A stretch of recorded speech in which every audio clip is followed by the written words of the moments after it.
세상엔 운명 같은 인연이 있다고 굳게 믿는 50대 남자입니다.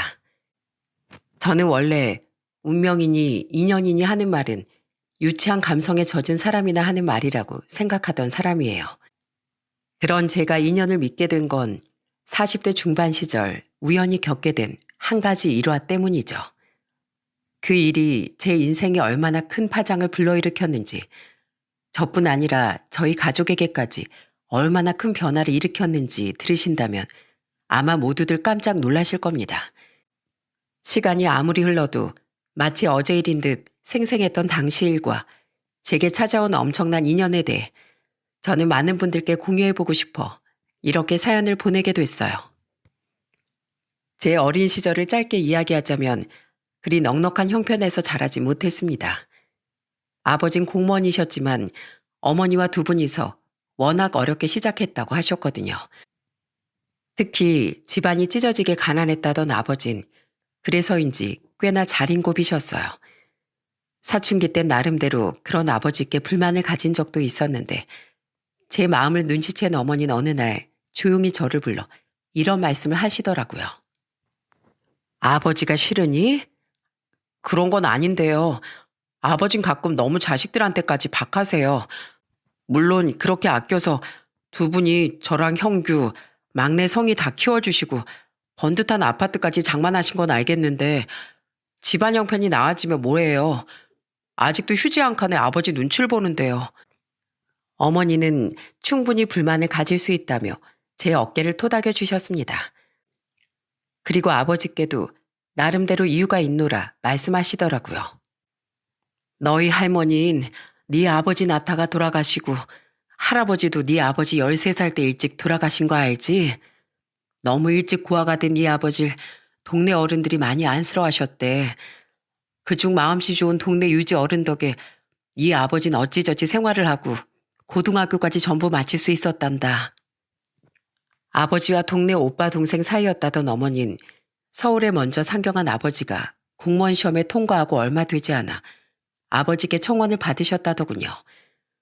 그렇게 결혼을 하고 몇 해 되지 않아 아버지께 많은 도움을 주셨던 동네 유지 어른이 그만 쫄딱 망한 뒤 병으로 돌아가셨다고 해요. 그때 네 아버지 충격이 무척 컸단다.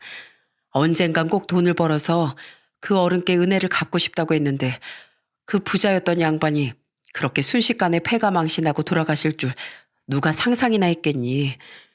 가뜩이나 가난을 끔찍히 하던 네 아버진 그 이후로 더 가난이 두려워진 게다. 부모라도 너희와 같은 사람인데 어떻게 그렇게 약한 마음 하나도 품지 않고 살아갈 수 있겠니? 네가 아버지 좀 이해해다오. 너도 알잖니. 네 아버지 마음은 참 따뜻하고 착한 사람이라는 거. 게다가 어머니는 아버지가 소액이 남아 결식 아동이나 불우이웃을 위해 꾸준한 기부를 하고 있다고 하셨습니다. 과거 자신처럼 어렵게 살던 사람들에게 자신도 도움이 되고 싶다면서요. 그날 어머니와의 대화는 17살이 되도록 알지 못했던 아버지의 많은 면을 알게 해주었어요. 아버지의 마음이 이해가 갔고 한편으론 그럼에도 불구하고 아낀 돈을 선행에 사용하고 계신다니 아버지가 무척 존경스럽기도 했죠. 그 뒤 저는 아버지의 뜻을 군말 없이 따르며 살았습니다. 동생들이 아버지께 투덜거릴 때면 나중에 니들이 벌어서 마음껏 쓰라며 아버지 대신 야단을 치기도 했어요. 어머니께 제가 아버지의 사연을 들었다는 걸 듣게 된 아버진 당시 대학생이었던 저와 소주 한 잔을 기울이며 사과를 하시더군요. 미안하다 형배야. 그동안 이 구두쇠 아버지 아래에서 많이 힘들었지? 그런데도 내 이야기를 알고 이 아비를 이해해줘서 참 고맙구나. 아니에요 아버지. 저는 돈을 펑펑 쓸 수 있는 부자 아버지보다 아낀 돈을 선한 곳에 쓸 수 있는 제 아버지가 훨씬 좋고 자랑스러워요. 그렇게 말해줘서 고맙다. 우리 아들이 언제 이렇게 컸을꼬. 아버지 나이가 조금씩 들며 자신의 경험을 자식들에게 너무 강요하며 산 건 아닌가 후회가 되셨다더군요. 그렇게 부자끼리 허심탄회하게 대화한 후 아버진 조금씩 변하셨어요. 전처럼 자식들에게 절약을 강요하지도 않았고 오히려 다 큰 자식들에게 용돈도 챙겨주며 늘 미안했다고 말씀하곤 하셨죠. 오래 만난 남자친구와 가장 먼저 결혼한 막내 여동생을 시작으로 우리 삼남매는 나이 역순으로 결혼을 했습니다. 나이 38살에 가장 늦게 결혼한 건 맞이인 저였죠. 어머니 남으로 제 나이 28살에 이르게 돌아가셨기에 우리 삼남매의 결혼을 모두 보지 못하셨어요. 제가 결혼할 땐 이미 공무원에서 은퇴하신 아버진 제 결혼식 전날 어머니 생각을 하며 눈물을 흘리셨습니다.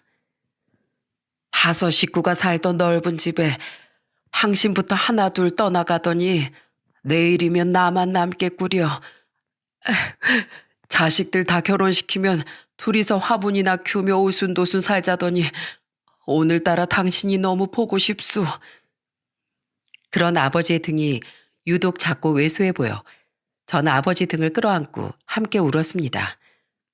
초등학교 선생이던 아내는 고맙게도 저희 아버지를 모시고 살자고 말했지만 아버지 완강히 거절하셨습니다. 자식에게 짐이 되는 부모가 되기 싫다면서요. 내가 집이 없냐 돈이 없냐. 나 아직 70도 안 된 쌩쌩한 중년이야. 앞으로 등산 모임도 나가고 취미생활도 즐기면서 혼자 유유자적하게 살 거야. 괜히 나 며느리 시집살이 시키지 마라. 말씀은 그렇게 하셨지만 그런 제안을 먼저 해준 제 아내를 아버지 많이 예뻐하셨습니다. 그래도 혼자 남으신 아버지가 걱정이 되어 지방으로 이사가서 살고 있는 동생들과 달리 저와 아내는 아버지 댁 근처에 신혼집을 마련했어요. 그리곤 자주 아버지 댁을 오가며 아버지를 챙겼죠. 이 녀석들 좀 띄엄띄엄 오라니까. 이거 봐라. 우리 애나가 날 얼마나 자주 봤으면 이 해레비한테만 안겨 있으려고 하잖니. 아버지 말로는 괜히 툴툴대시면서도 할아버지를 좋아하던 저희 딸을 품에 안고 좋아서 어쩔 줄을 모르셨어요. 남의 집 귀한 딸을 너무 자기만 옆에 끼고 사는 것 같아 죄송하다며 저희 처가댁에 좋은 선물들을 많이 보내기도 하셨죠. 멀리 대구에 사시던 장인 장모님은 우리 딸이 사랑받는 며느리가 된 것 같아 참 좋다고 늘 저에게 말씀하셨습니다. 다니던 회사에서도 착착 순서대로 진급을 하고 있으니 큰 걱정 없는 나날들이 이어졌어요. 그러다 나이 47살의 어느 날 제 인생을 송두리째 바꿔놓은 바로 그 사건이 일어났습니다.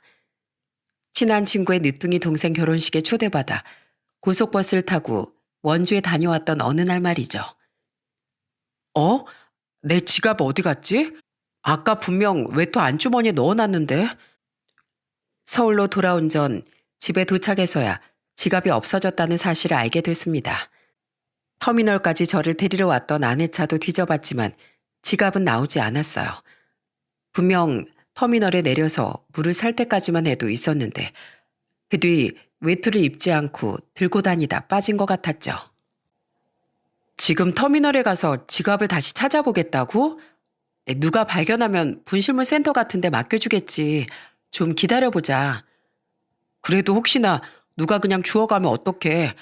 그 지갑 장모님께서 생일 선물로 사주신 거잖아. 잃어버리면 안 돼. 나 다녀올게. 터미널에 전화해보니 분실물로 들어온 지갑 같은 건 없다기에 다급해진 전 옷을 챙겨 입고 터미널로 달려갔습니다. 그리곤 터미널 구석구석을 뒤지고 있었어요. 그런데 그때 깡마른 할아버지 한 분께서 제 것인 것 같은 지갑을 들고 주위를 두리번거리고 계시더군요. 저는 얼른 다가가 할아버지께 여쭸어요. 저 어르신, 혹시 그 지갑 어르신 물건일까요?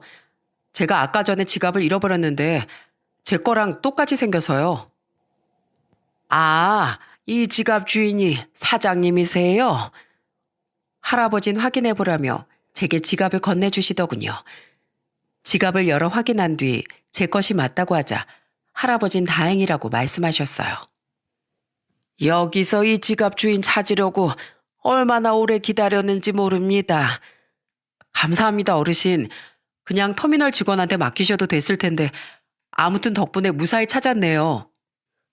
저 사실은 죄송합니다, 사장님. 네? 뭐가요? 그런데 감사하다는 제 말에 할아버진 대뜸 고개를 제게 조아리듯 숙이셨습니다. 그리곤 당황한 제게 울먹거리는 목소리로 생각지도 못한 말을 하시더라고요. 우리 5살 손주가 굶고 있어서 라면 2개 사느라 지갑에서 2,000원을 멋대로 뺏어 썼습니다. 정말 죄송합니다. 손주가 이틀째 아무것도 못 먹었다 보니 제가 그만 해서는 안 될 짓을 했어요. 제가 폐지랑 공병을 주어서 돈을 버는데 어제 그제 제가 몸살이 나서 일을 못했거든요. 연락처 주시면 제가 그 돈은 반드시 갚겠습니다. 정말 죄송합니다, 사장님. 할아버진 그날은 어떻게든 돈을 벌기 위해 터미널 근처까지 나와 폐지를 줍다가 제 지갑을 발견했다고 말씀하셨어요.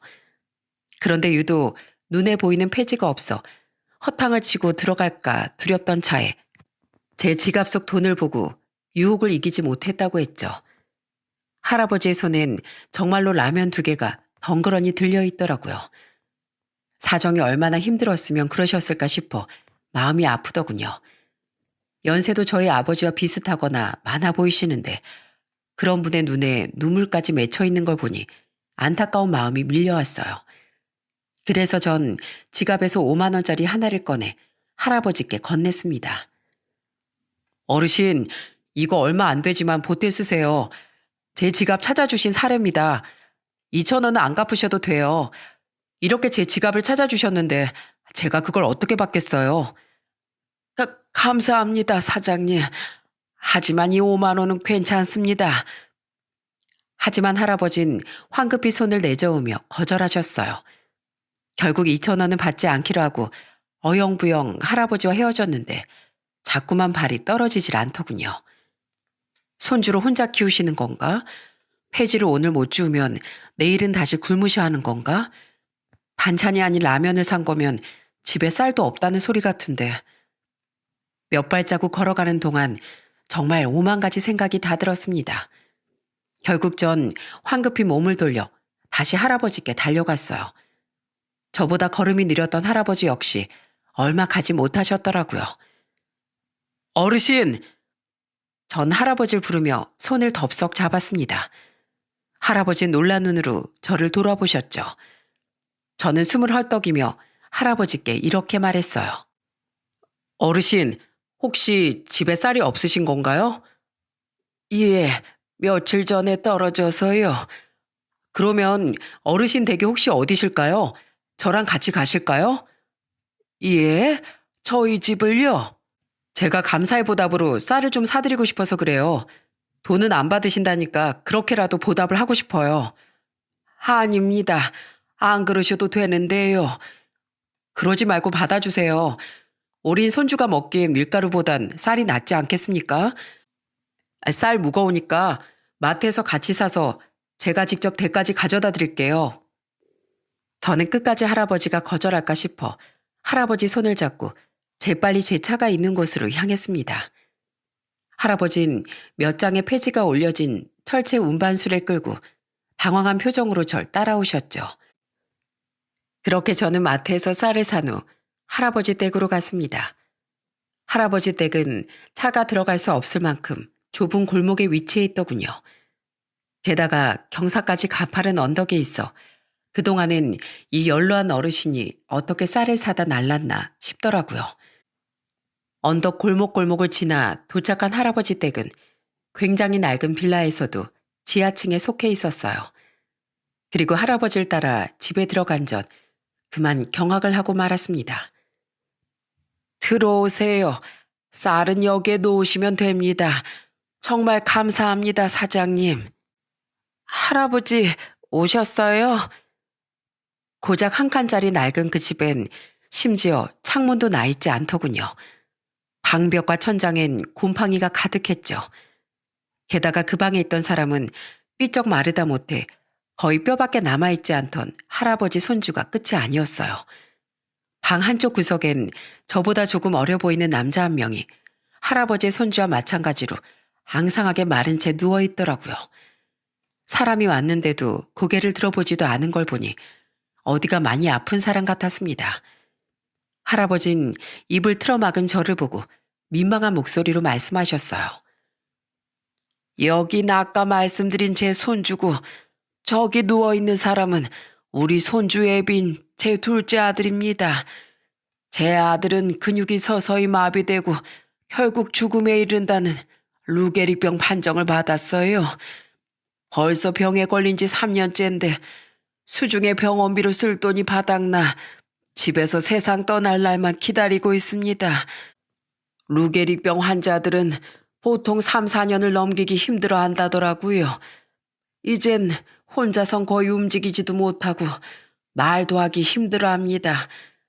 조금 있으면 음식도 못 씹어 넘겨서 콧줄을 해야 할 것 같은데 걱정이 이만저만이 아니에요.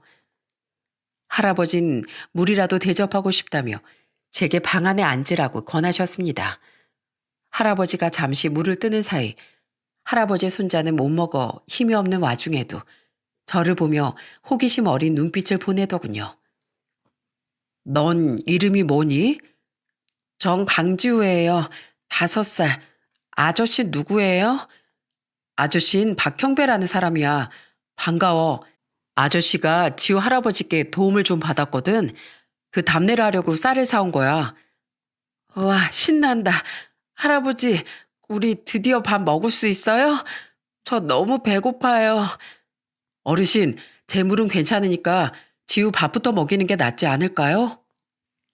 그제 할아버진 아차차 하며 제게 물을 건네곤 후다닥 쌀을 밥솥에 앉히셨어요.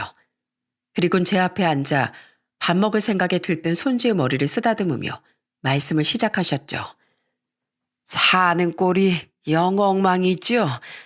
그래도 이 집이라도 없으면 우리 산부자 길바닥에 나앉아야 할 겁니다. 실례지만 지우 어머니는 안 계신 건가요? 에휴, 그 뭐 없을 것은 저희 아들이 루게릭병 판정을 받자마자 2살 된 우리 지우까지 버리고 도망갔어요. 재산도 챙길 수 있는 건 전부 챙기고서요. 아들은 그렇게 이혼한 뒤론 많은 돈을 투자했던 주식도 폭락해서 알거지가 된 겁니다. 저는 작은 사업을 하다 몇 년 전에 부도가 나서 가진 게 빚밖에 없었는데 어떻게든 살려고 살던 전셋집을 빼고 이 집으로 아들하고 손주랑 같이 이사 왔어요. 저희 집하고 아들 집을 뺀 돈으로 아들 입원비도 내고 손주 키우고 생활비도 해야 했으니까요. 저희 집은 뺀 돈이라고 해봤자 빚을 갚으니 몇 푼 남지도 않았지만은요.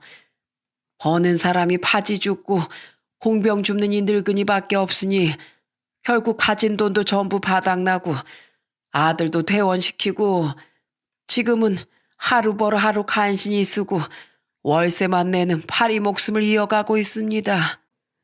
할아버진 늘 옆에 있어줘야 하는 아들을 두고 폐지를 주우러 나갈 때면 걱정이 한가득이라고 말씀하시더군요. 할아버진 마치 자신의 궁색한 형편을 변명이라도 하듯 구구절절 말씀을 이어가셨습니다. 사연을 듣는데 할아버지가 살아오신 모진 세월이 느껴져 눈가가 뜨거워지더라고요. 도와줄 다른 자식은 없으신 거예요? 예, 아내도 일찍 가고 저놈 위로 있던 큰아들도 12살 이른 나이로 일찍 보냈거든요. 제 팔자가 참 박복하지 않습니까? 어떻게 저만 빼고 다른 가족들을 줄줄이 하늘로 일찍 보낼 수가 있단 말입니까? 그나마 남은 작은 놈이라도 행복하게 살길 바랬었는데 지금 저런 꼴로 죽을 날만 기다리고 있으니 에휴, 제 심정이 참 암담합니다. 저까지 아프면 우리 손주만 혼자 세상에 남겨둬야 하는데 그것도 너무 걱정이고요. 주름진 손등으로 눈물을 쓱쓱 훔친 할아버진 오늘 처음 만난 사람에게 별 이야기를 다 한다며 민망한 듯 웃어 보이셨습니다. 저는 할아버지 등 뒤에 누워있던 할아버지 아드님의 눈에 눈물이 흐르는 것을 보고 말았죠. 제 시선을 눈치챈 할아버진 몸을 돌려 아들의 눈가에 흐르는 눈물을 닦아주셨어요. 이 병이 정말 무서운 게 몸은 산송장처럼 굳어가는데 속에 있는 의식은 또렷하다고 하더군요. 우리 아들 제 말 손주 말 다 알아듣고 저한테도 많이 미안해하고 있습니다. 아직 마흔 하나밖에 안 된 것이 얼마나 괴로울까요? 물기 섞인 할아버지 말씀에 참고 있던 눈물이 터질 것 같더라고요. 그래서 전 분위기를 돌려보려 지우에게 말을 걸었습니다. 우리 지우는 나중에 꿈이 뭐야? 음, 우리 아빠가 더 이상 안 아프고 할아버지가 늙지 않는 거예요. 그게 지우 꿈이야? 네. 아빠가 계속 아파서 돌아가시고 할아버지도 늙어서 돌아가시면 전 혼자 남으니까요. 지우의 말에 결국 왈칵 눈물을 터뜨리고 말았어요. 고작 5살 된 어린애가 세상에 혼자 남겨질 걸 두려워하고 있다는 사실이 가슴을 저리게 만들더라고요. 그때 결심했습니다. 나이가 드신 지금까지 기부와 후원을 이어오던 아버지를 본받아 그날부터 제가 할아버지 가족을 도와드리겠다고요. 어르신만 괜찮으시면 제가 어르신 가족분들을 좀 후원해드리고 싶습니다. 예? 아니, 이렇게 쌀을 싸주신 것도 감사한데 후원이라니요. 네, 저희 아버지께서 그러셨어요. 사람 사정은 언제 어떻게 어려워질지 모르는 일이니까 나중에 제가 도움을 받고 싶으면 제가 먼저 어려운 이웃을 돕는데 돈을 아끼지 말라고요. 어르신, 우선 어린 손주랑 아픈 아드님은 굶기지 마셔야죠. 제가 도와드릴 테니까 우리 같이 힘내요. 할아버진 제 손을 잡고 고맙다며 펑펑 우셨습니다. 누워있던 할아버지 아드님도 고마운 마음을 전하고 싶은 듯 소리 없이 천천히 입을 뻐끔거리셨죠. 그날 집으로 돌아간 전 아내에게도 그날 만난 할아버지와의 이야기를 전했어요. 그들을 후원하고 싶다는 제 말을 들은 아내는 기특한 생각을 했다며 저를 칭찬해 주더라고요. 사람 인연이라는 게 참 신기해. 터미널에 떨어뜨린 당신 지갑으로 마침 도움이 필요했던 어르신을 만나게 되다니 말이야. 그 뒤 전 할아버지께 많진 않지만 생활비를 보태드리고 쌀과 음식을 사다 나르고 지우의 옷까지도 사다 줬어요. 아내도 직접 반찬을 만들어 몇 번이나 저와 함께 할아버지 댁에 방문하곤 했죠. 그렇게 할아버지를 알고 후원한 지 2달째 되던 어느 날이었습니다. 그날은 하루 날을 잡고 집안의 곰팡이를 전부 닦아낸 날이었어요. 가뜩이나 환기도 안 되는데 집안에 이런 게 있으면 가족분들 호흡기 정말 안 좋아요. 아유, 그래도 이렇게 다 닦아내니까 속이 좀 시원하네요. 고맙네, 형배군. 내가 자네한테 받은 이 은혜 보답할 시간이 많이 남아있을지나 모르겠어.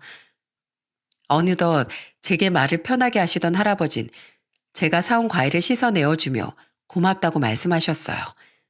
지우는 자기 아빠 옆에 누워 낮잠을 자고 있었죠.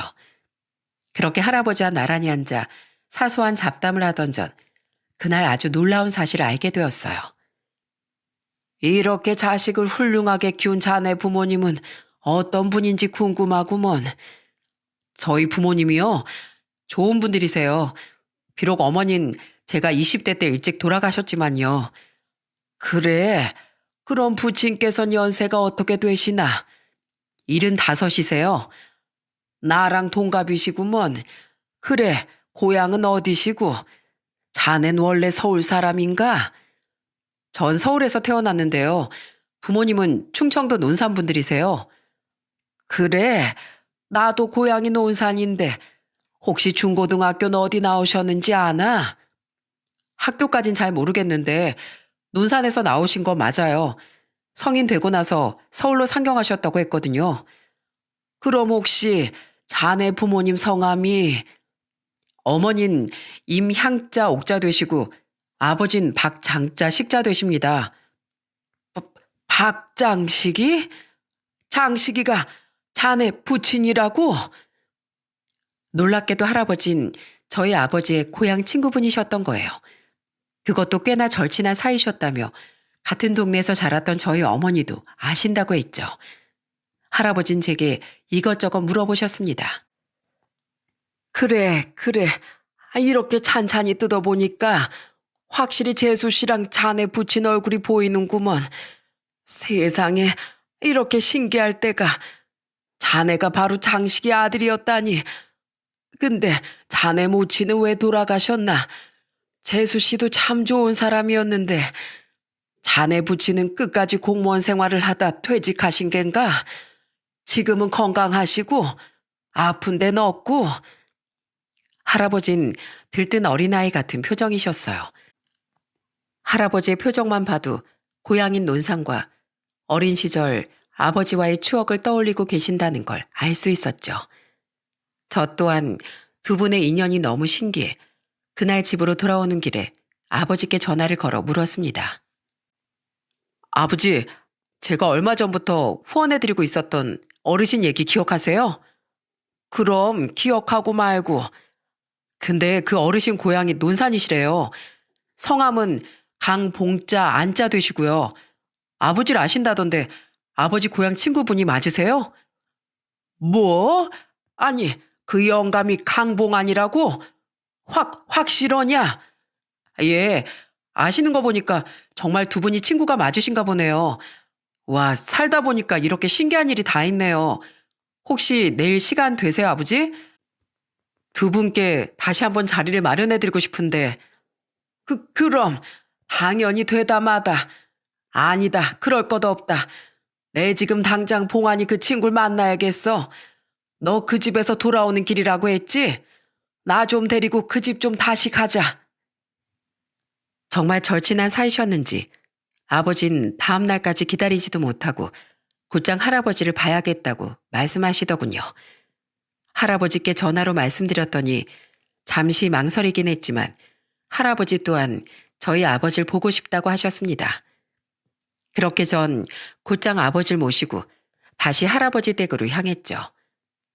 그리고 집안에서 조우한 두 분은 서로를 얼싸안고 냅다 울음부터 터뜨리셨습니다. 장씨가 이게 얼마만이냐.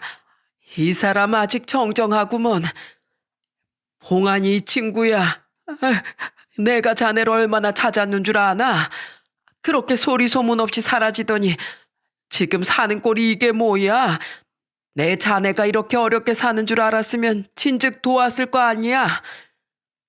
특히 할아버지 집으로 올라오는 내내 험한 지형을 보고 안타까운 표정을 짓던 아버진 꼭 껴안은 할아버지의 등을 마구 두드리며 서운하다는 투로 말씀하셨어요.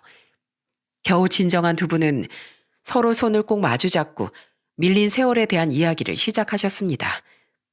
그리고 그때 전 할아버지가 저희 아버지께 얼마나 각별한 친구였는지 알게 됐죠. 자네 사는 내용은 우리 형배한테 들었네. 그게 자네 이야기인 줄은 꿈에도 모르고 난 그냥 안타까워만 했어. 우리가 마지막으로 만난 게 벌써 46년이나 됐구먼. 형배야, 너희 아버지가 어릴 적 동네 유지 어른께 도움 많이 받았다는 말 기억하지? 네, 아버지. 그분이 바로 여기 봉안이 아버지셨단다. 논밭도 많이 가지고 계시고 시의원까지 한 훌륭한 분이셨지. 동네에 어려운 사람이 있으면 무조건 두 팔 걷어붙이고 돕던 봉안이 아버님 덕에 일찍이 부모님을 잃은 내가 밥도 안 굶고 학교도 고등학교까지 마칠 수 있었던 거란다. 어디 그뿐이니? 내가 서울에 가서 일자리 찾고 공무원 공부하겠다고 했을 땐 봉안이 통해서 월세방 월세도 내주시고 고시 뒷바라지도 해주신 분이야. 만약 이 친구 아버님이 아니었다면 지금의 난 이 자리에 있지도 못했을 거다. 그리고 이 친구는 못 살던 나랑 아무런 편견 없이 가장 친하게 어울려주곤 했지. 그땐 우리 아버지가 그러셨지. 비록 처음 시의원을 지낸 뒤 번번이 낙선하면서도 선거 자금에 전 재산을 다 쏟아부어 집안이 망해버렸지만 말이야. 그래, 그때가 내가 결혼한 지 얼마 안 됐을 때였어. 그리고 이듬해 또 그 이듬해 줄줄이 충격을 받은 자네 부모님이 돌아가시면서 내가 얼마나 낙담을 했는지 기억나나? 모르는 사람들은 그 집 자식이 자네가 아니라 나인 줄 알았을 정도였어. 놀랍게도 아버지를 도와주고 갑자기 망해버렸다던 유지 어른이 바로 할아버지 아버지셨다더군요. 더더욱 놀라움의 연속이었죠. 나이 28에 어머니에 이어 아버지까지 잃은 할아버진 사업을 하겠다며 1년 뒤 말레이시아로 떠났다고 했어요. 그땐 국제전화가 비싸서 자주 전화를 할 수도 없었어. 그런데 이 친구가 31살에 거기서 한국인 여자랑 결혼했다는 연락을 끝으로 통연락이 없더라고. 나도 바빠서 잠시 잊고 살다가 생각나서 전화해보니까 연결도 되지 않고, 그 뒤로 혹시 한국에 들어왔나 수소문해봐도 아무도 아는 사람이 없다고 하니 참으로 답답했었지. 내가 자네 찾으려고 동창들만 만나면 얼마나 자네 소식을 물어봤나 몰라. 대체 한국엔 언제 들어온 거야? 재수 씨랑 큰아들도 일찍 잃었다며? 어떻게 살았는지 자세하게 말 좀 해봐, 이 사람아. 왜 나한텐 한국에 있으면서도 연락을 안 한 거야?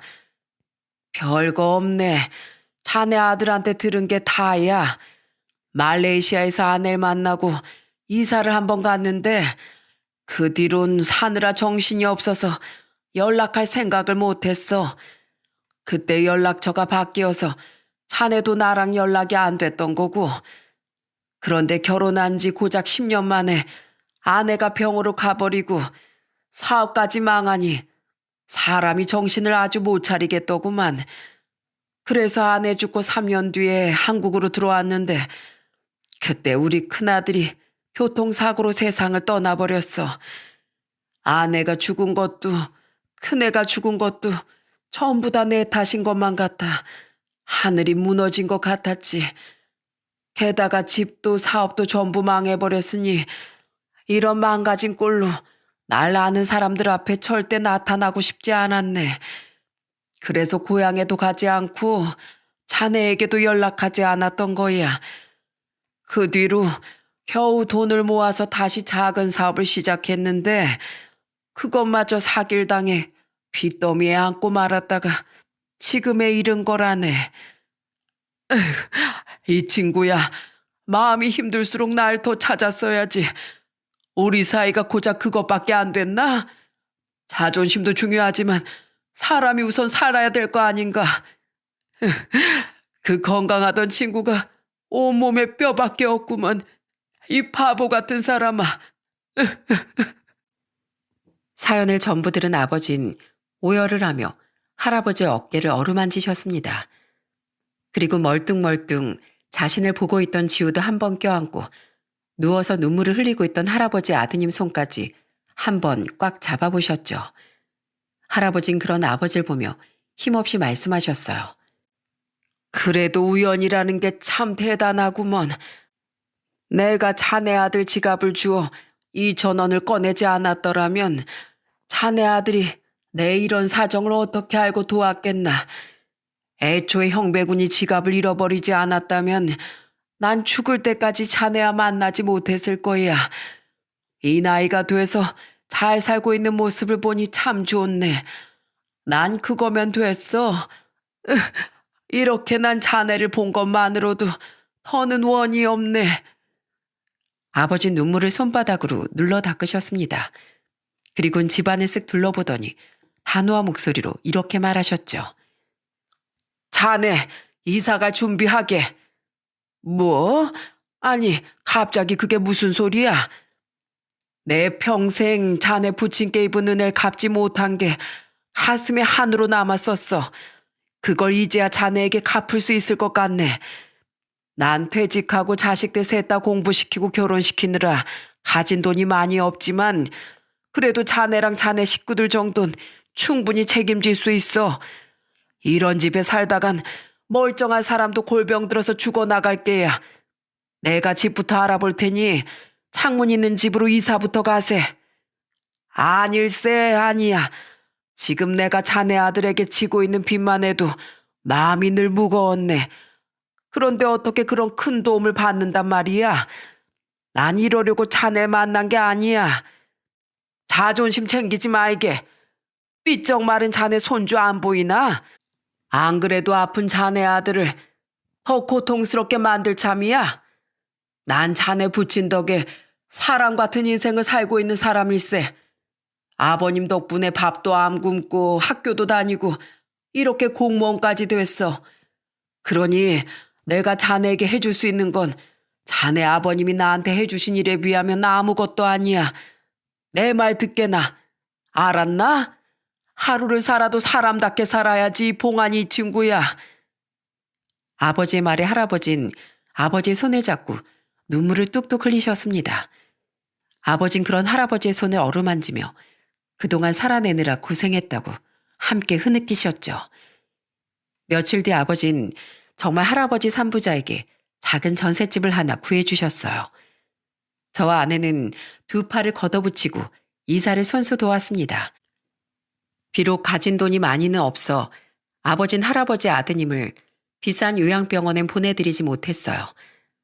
대신 할아버지께서 폐지를 줍지 않아도 살아갈 수 있는 생활비를 다달이 드리고 거의 매일같이 할아버지 댁에 찾아가 지우를 돌봐주고 아드님 간병을 도와주셨죠. 두 분 댁이 모두 저희 집 근처라 저와 아내도 할아버지 댁을 자주 찾아가고 여전히 할아버지를 후원했어요. 에휴, 산소호흡기로 숨 연명하고 콧줄로 음식을 먹어야 하는 이놈 심정은 얼마나 찢어질고. 자넨 좀 괜찮나? 심신이 많이 힘들지? 그래도 전보단 지금이 훨씬 낫다네. 집안 공기도 깨끗하고 불안하게 아들 곁을 안 비워도 되고 무엇보다 지우랑 아들 녀석 굶길 걱정을 하지 않아도 된다는 게 너무 좋아. 게다가 자네가 이렇게 매일 와서 날 도와주니 힘들다고 생각할 겨를도 없네. 이게 다 자네랑 자네 아들 덕분일세. 이 은혜 내 죽어서도 잊지 않겠네.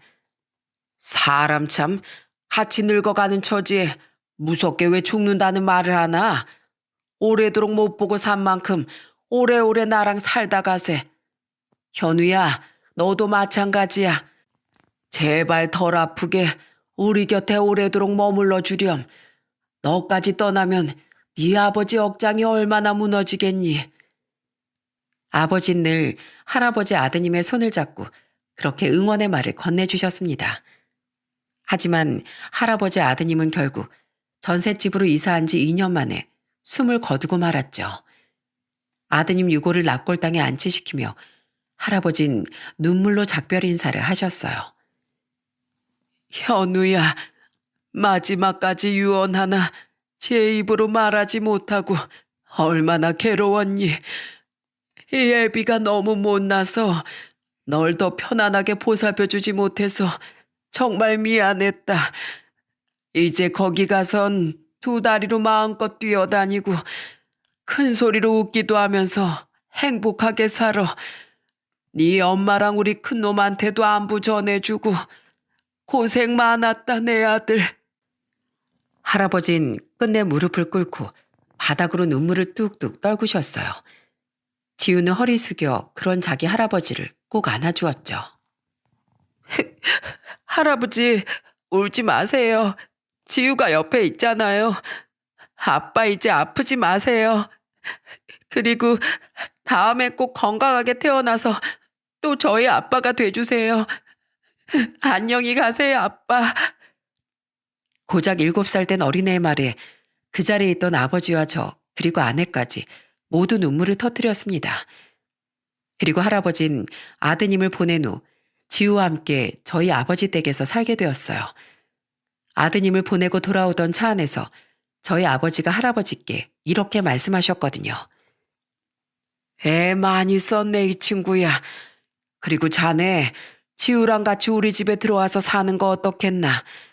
나도 자네도 이제 살 날도 그리 많이 남지 않았을 텐데 같이 살면서 노년의 쓸쓸함이나 함께 달래세. 무엇보다 나랑 같이 살면 지우가 덜 외로울 거 아닌가. 만약 자네가 나보다 먼저 가게 된다면 내가 지우를 돌봐줄 수도 있고 말이야. 지우야, 할아버지랑 같이 살래? 할아버지가 장난감 많이 사줄게. 그렇게 이사를 한 후 어르신을 부르던 제 호칭엔 조금 변화가 생겼습니다. 저는 할아버지를 작은 아버지라고 부르게 됐어요. 제 아내 또한 작은 아버님이라고 부르게 됐고요. 거기엔 지우와 관련된 이유가 컸는데 지우가 저희 아버지를 큰할아버지라고 불렀거든요. 그리고 그 호칭을 가지고 두 분은 늘 투덕거리셨어요. 야, 박장식이, 아무리 생각해도 이건 아닌 것 같다. 내가 너보다 생일도 빠른데 왜 네가 우리 지우 큰할아버지야? 작은 할아버지지. 아, 치사하게 이 친구 또 그러는구만. 여기 애들 보는데 그런 거 가지고 꼬투리 잡는 거 창피하지도 않어? 내가 옛날부터 누누이 말했지. 난 내 아버지가 출생신고를 늦게 해서 그렇지. 원래는 자네보다 생일이 석 달이나 빨라. 그걸 어떻게 확인하나? 증거도 없는데. 아, 자네 지금 은근슬쩍 말 옮긴 거 다 봤네. 얼른 다시 제자리로 옮기지 못해? 참, 80 다 된 노인네가 눈만 밝아가지고. 그리고 자네, 이제 폐지 좀 그만 주러 다니라니까 왜 말을 안 들어? 우리 둘이랑 지우까지 셋이 먹고 살 돈은 나한테도 충분히 있어. 자네가 그러고 다니면 자식들만 욕먹는 거야. 아, 내가 손주가 있지. 자식이 어디 있어? 나 놀려? 왜 없어? 저기 있잖아. 형배랑 우리 어멈 안 보여? 내 자식이라서 하는 말이 아니라 저 정도로 나한테든 자네한테든 하는 애들 요즘엔 친자식이어도 드물어. 그건 자네 말이 맞지. 알았네. 내 더 이상 안 나감세. 두 분은 함께 장기도 두고 노인정도 다니며 서로 떨어질 줄을 모르셨습니다. 몇 번은 제가 두 분을 고향인 논산에 모시고 다녀오기도 했죠. 또 두 분은 집안에서 함께 화분도 많이 기르셨는데 가끔 토마토나 딸기도 직접 키워 저희에게 선물해 주기도 하셨어요. 저와 아내는 지우보다 3살 많던 딸도 자주 그 집에 데리고 갔고 가끔 두 분이 놀러 가셨을 땐 지우를 저희 집에 데려와 재우기도 했습니다. 그랬더니 외동이던 두 아인 마치 남매처럼 서로 잘 어울리더라고요. 물론 가끔은 진짜 친남매처럼 싸우기도 하면서 말이죠. 야, 강지우, 너 또 내 일기장 표지에 낙서했지? 메롱 메롱. 그러게 누가 그런 못생긴 고양이 그려진 일기장 가지고 다니래? 너 잡히면 죽어. 특히 평생 아픈 아빠와 힘들어하는 할아버지를 보며 우울하게 살아왔던 지우는 누나에게 장난치는 일이 너무 즐거웠나 보더라고요. 저희 딸의 솜방망이에 두드려 맞으면서도 늘 저희만 보면 저희 딸부터 찾았거든요. 아저씨, 예나 누나랑 같이 안 왔어요? 예나 누나 보고 싶은데. 오늘은 아저씨가 바빠서 누나를 못 데리고 왔어. 지우는 예나 누나가 그렇게 좋아? 친구들보다? 친구들도 좋은데요. 누나는 제 가족이잖아요. 세상에서 가족은 가장 소중한 존재라고 학교 선생님이 그러셨어요. 비록 저와 아내를 아저씨와 아줌마라고 부르긴 했지만 지우에게 우린 모두 가족이라고 느껴진 모양이더군요. 그런 지우의 마음이 너무 고마워 지우의 머리를 쓰다듬어 주었죠. 아버지와 작은 아버지가 함께 사시다 보니 제 두 동생의 가족 또한 작은 아버지와 지우를 당연히 만나게 됐습니다.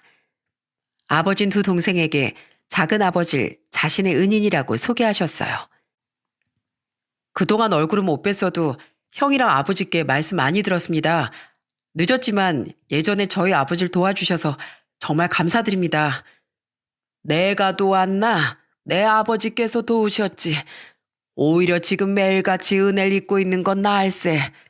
가족들만 모여야 할 명절에 괜히 나랑 우리 손주가 끼어 있어서 폐가 되는 건 아닌지 모르겠네.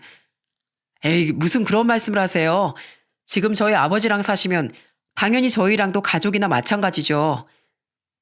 동생들과 재수 씨, 매제, 그리고 조카들 모두 작은 아버지와 지우를 거부감 없이 환영해 줬습니다.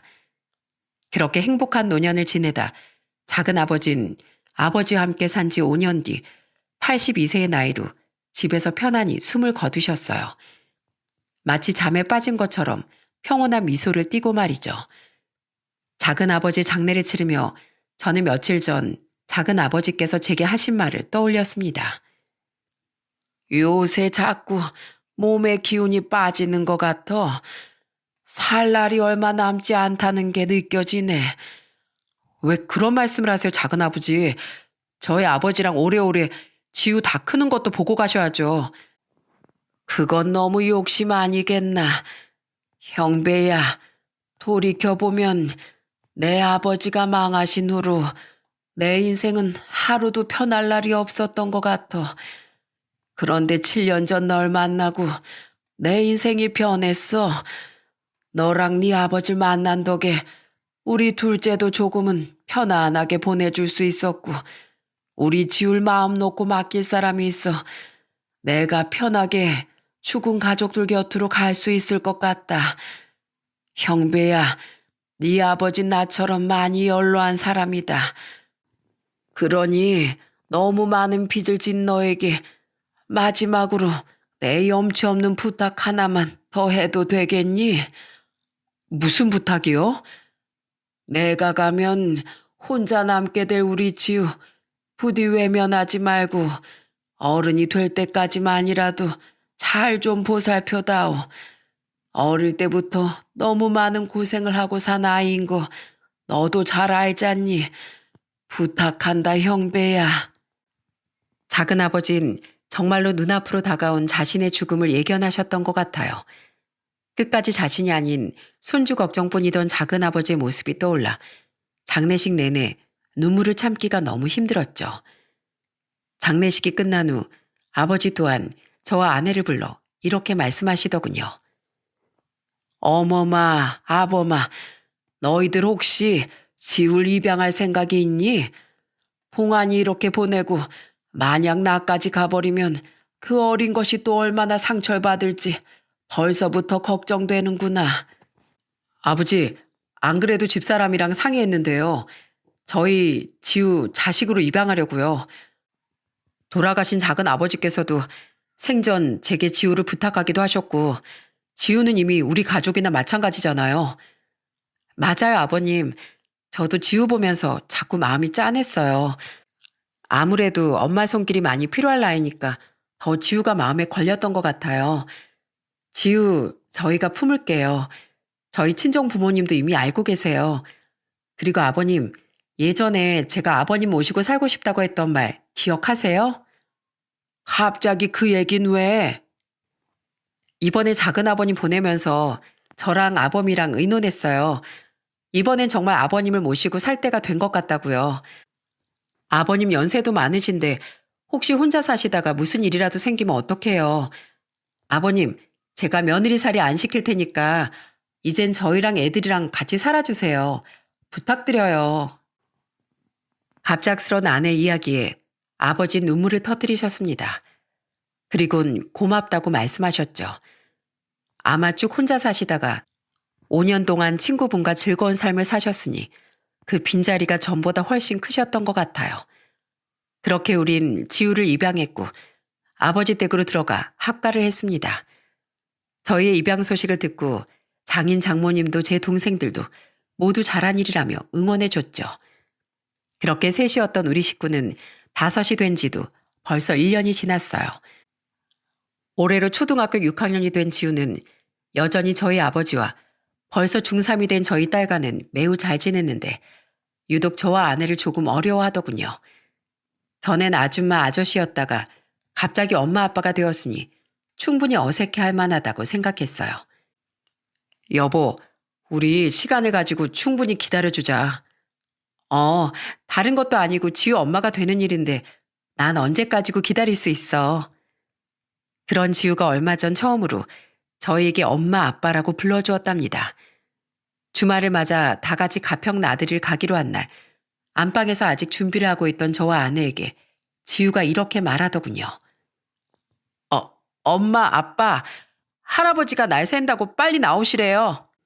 지우야, 너 지금 우리한테 엄마, 아빠라고 한 거야? 놀란 제 말에 지우는 얼굴을 새빨갛게 물들인 채 바닥만 쳐다보더군요.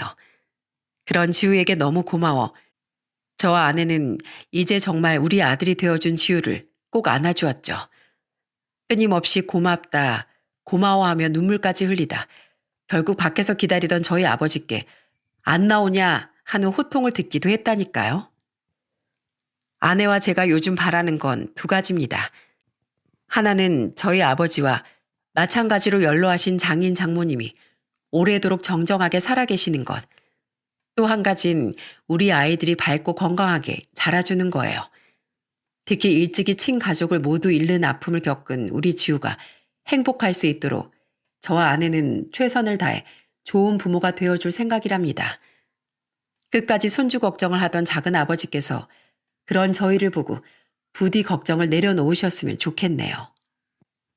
터미널의 한 할아버지와 인연은 이렇듯 저희 아버지의 오랜 친구를 되찾아 주었고 저와 아내에게 귀엽고 의젓한 아들을 만들어 주었습니다.